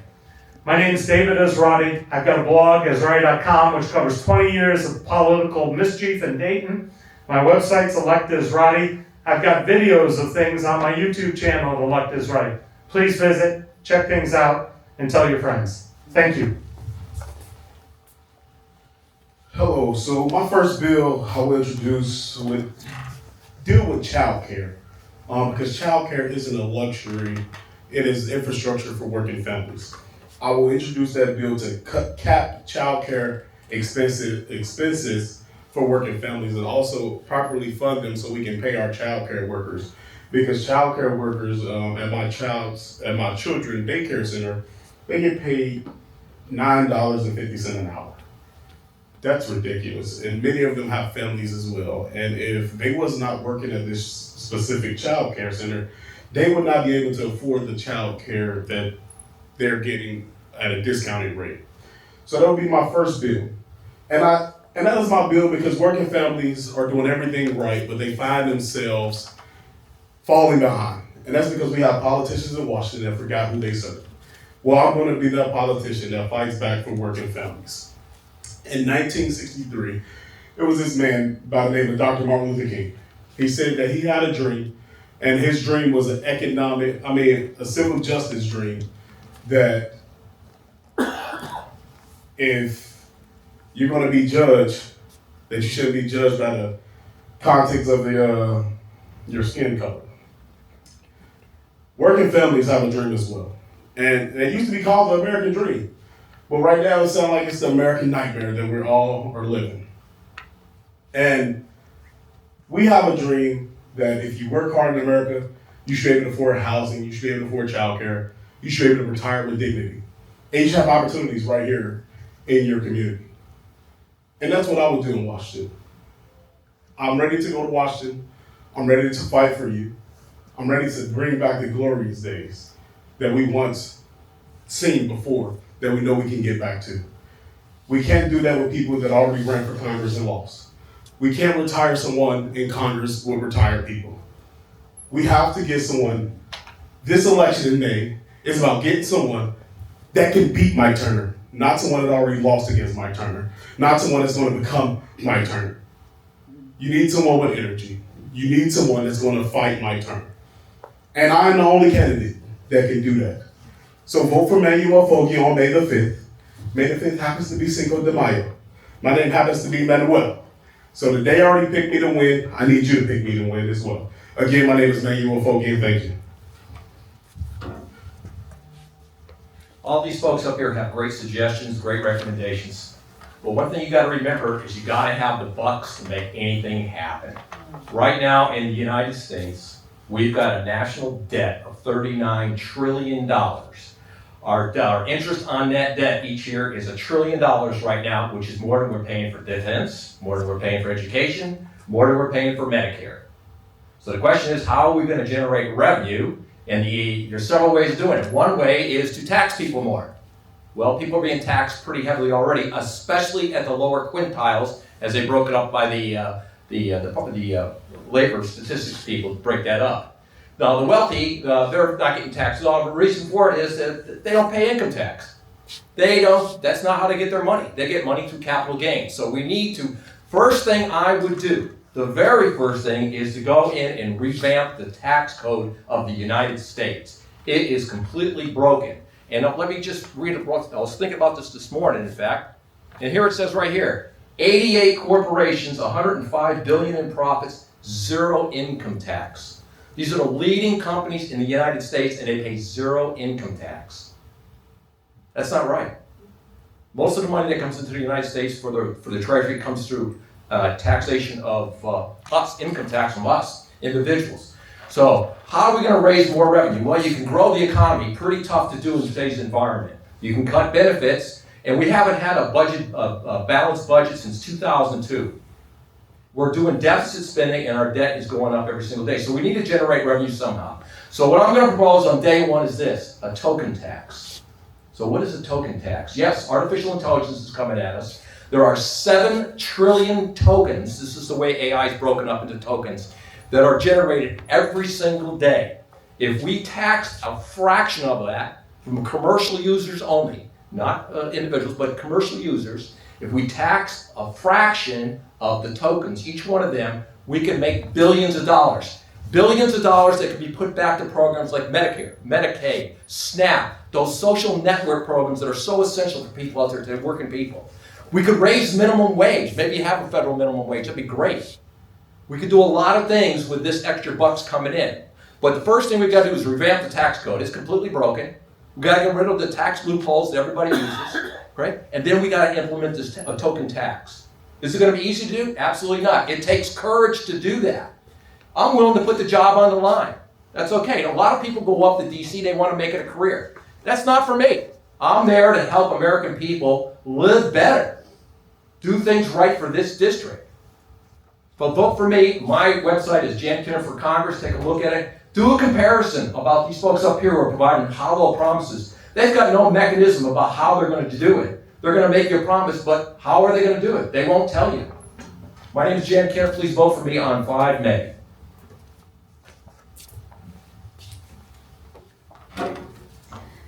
I never thought I'd run for public office. I've served in my community for nearly 20 years. And as an Air Force officer and a nurse and nurse practitioner, I have seen immeasurable suffering. I have seen people not be able to afford chemo. I have to fight insurance companies to get basic needs met. People can't afford caregivers. People can't afford childcare. And one of the most important things our country needs is a single-payer healthcare system. Everybody needs a public option to afford insurance. And I want to let you know the 3 priorities of my campaign are going to be affordability, ending the corruption, and healthcare. First, affordability. We need to focus on making sure people can afford homes, they can afford childcare, elder care, put food on the table, and be able to make ends meet. So many families are struggling right now. They can't get involved in politics because it's just another stressor. And we need young people to fight for the next generation. I want my kids to be able to go to school. And I want my kids to be able to afford a life and have an environment that they can enjoy and grow up in. Second, we need to end the corruption. I'm the only candidate that has been endorsed by End Citizens United. We need big money out of politics. The system is rigged against us. Everyone in this room feels how hard it is to get by. It is time that we have leadership in Washington that actually cares and know how the policy impacts the people. Third is healthcare. We must focus on the health and wellness of everyone in this community. I worked at 5 Rivers on base and at The Ohio State University in oncology. I have seen so many people not be able to get off work to go to a doctor's appointment. I have seen people not be able to find a primary care provider for 6 to 12 months. I, as a mother, almost didn't make it after my son was born. The maternal infant mortality rate is one of the highest in the country in this district. Mike Turner has not fought that. He has not mentioned it. And I am here running because I know our community deserves better. I want to be a public servant that is actually serving in the community. I am the only candidate that has met with multiple nonprofits. The nonprofit leaders in this community are the ones that are doing the real work. We need to focus on making relationships with all of the activists, all of the leaders in our community, so that we can focus on solutions and bring impact to this community. Please vote for Knickerbocker. I want to be your advocate and your public servant in Washington. Please vote, and I want to leave you with this. Every single person has courage, dignity, and has the right for love.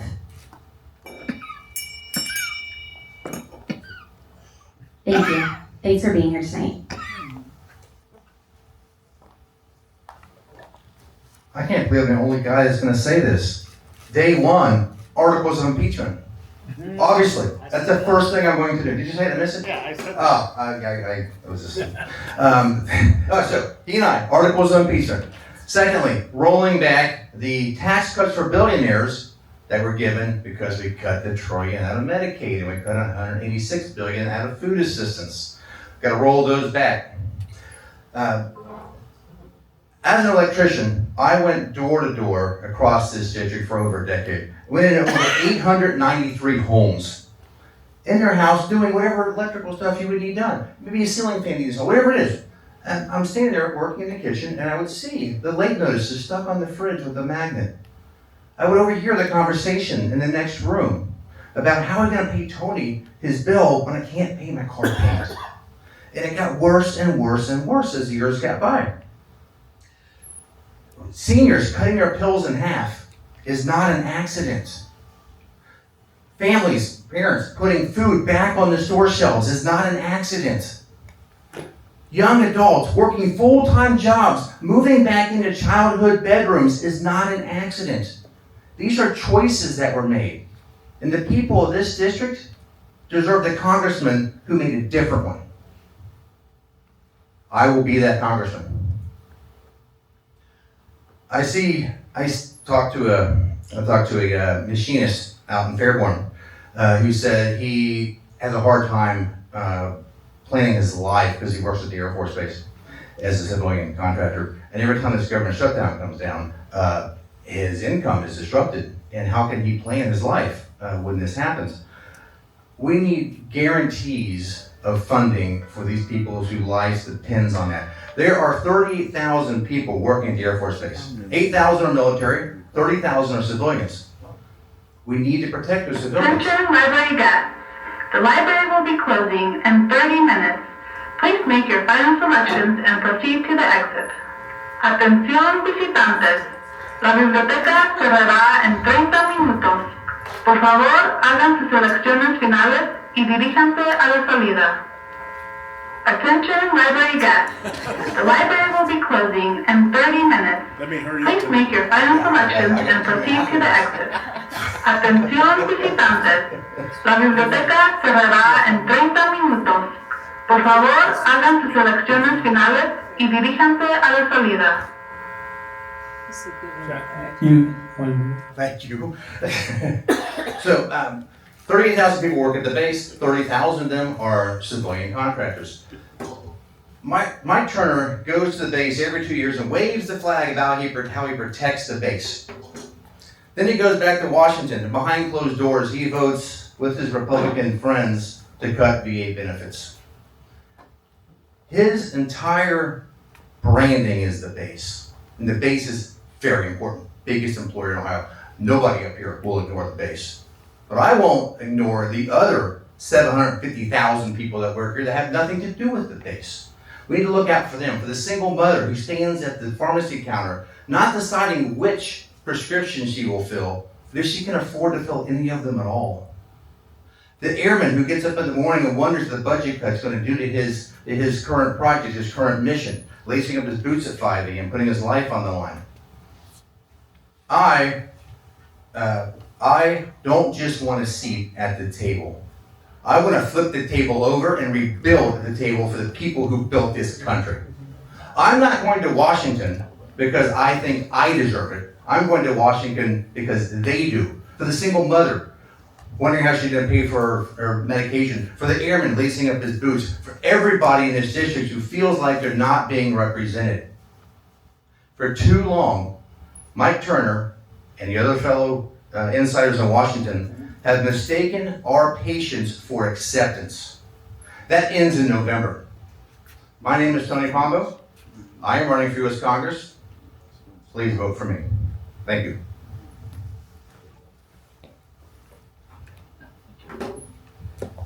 Thank you, and I guess I'm the last speaker, so definitely appreciate everybody coming out or listening online and here. The specific question was, what would be your first bill? And I have to admit that I had not thought about that at all before the question came up, right? So the first thing that popped into my head is, well, one of my top priorities is military spending and making sure that it's efficient and such. And that is one thing I think about a lot since I've been in the military since 1983, right? And I think I can do a lot on that. But I don't know that that would be my first bill. And Ms. Beckett and Ms. Knickerbocker with the single-payer health care. As a Libertarian, I don't think the Libertarians really go for all that, but personally, in my personal experience, the fact that TRICARE and such has really saved my family, right? It has saved my family that I don't have thousands and thousands of dollars for all. Damn it. For the treatments that we've had, right? And then I was talking to one of my daughter's friends and a father, and he had gotten a liver because I'm Medicaid, but then they deemed him good enough to work and could not take the pills to keep that liver in there, and so it was rejected, and then now he needs another liver again. All right, our healthcare system is messed up, and I believe that the single payer thing is the best way to go with that, but I do not believe that's going to be my first bill or priority as we come along there. I think we need to have that discussion and get us moving toward there, and it needs to happen. So what will I go with? Oh, I only got a minute, damn. The fact of the matter is we waste a lot of money on not passing the budget. We need to have congressmen that are passing our budget on time. It's such a waste of money when you're on continuing resolutions. So that'll be where I'll be putting a lot of my first effort. So to close up here, why I'm actually here today, I'm actually asking people to pull the Libertarian ballot when they go to vote, right? Because I think that we have polar opposites, Democrats, Republicans, because too much money is in politics. And I think if we have a viable third party, that we will help that discussion a lot. And so I'm asking people to pull the Libertarian ballot. Let's get the number of Libertarians in the state equal to the number of Democrats, and then we can have real discussions as we go on. And thank you very much. Definitely appreciate it. Thank you. Let's thank all the candidates for their time and effort here this evening, and thank all of you for being here.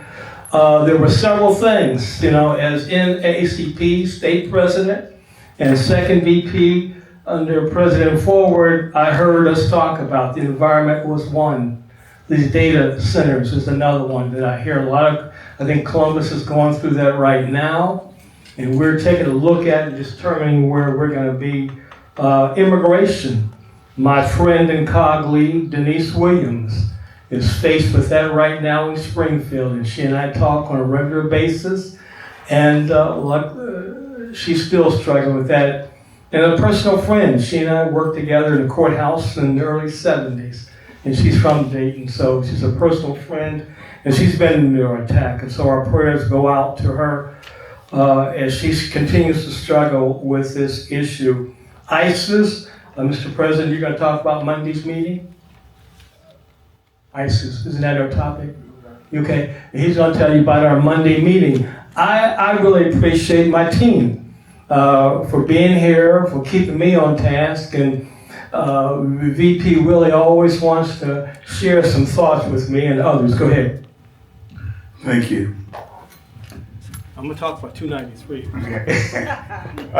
You guys did an excellent job. And for you, my name is Willie H. Terrell Jr. I am the third vice president and also a Prince Hall Mason. However, in my other life, I was the president of the DEA. And the DEA is the teacher's president of the union. And when I went to the podium to talk to the board members, they squirmed. They said, what he's gonna say. So I'm gonna have you squirming in a minute. Just maybe 30 seconds, I would like for each of you to say, if you were not running, who is the best candidate?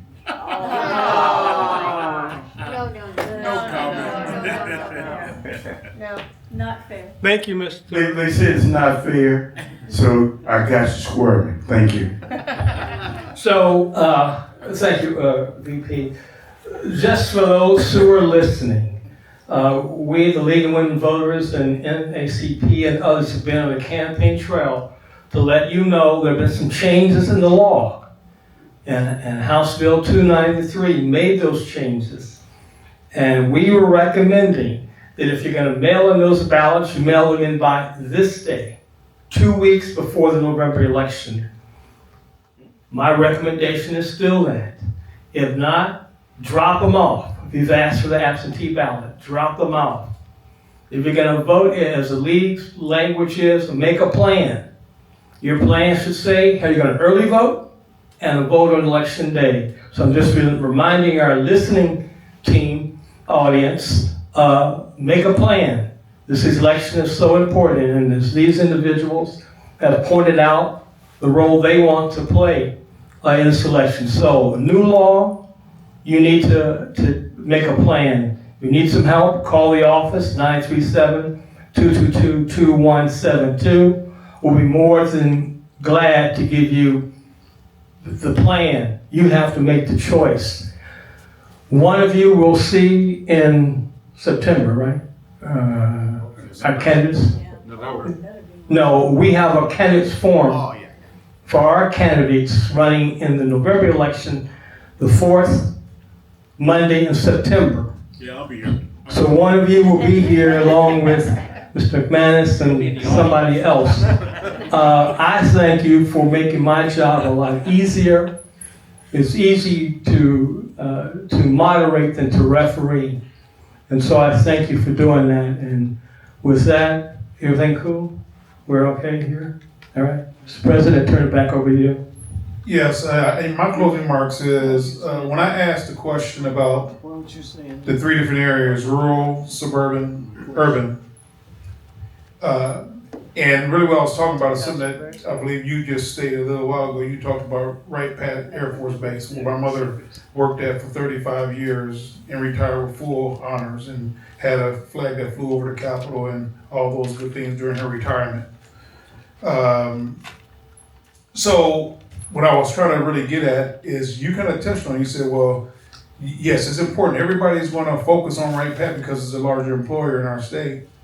You focus on that, but then you said that but you're going to focus on other areas as well. Dayton is more than Wright Pat. And that is where I was really leading to with that question, because I wanted to be able to see who was going to dare to say that they're going to do more for the other parts of the district outside of Wright Pat, even though they're a larger employer.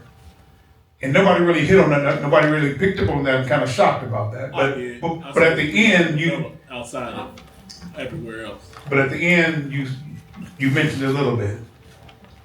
Okay.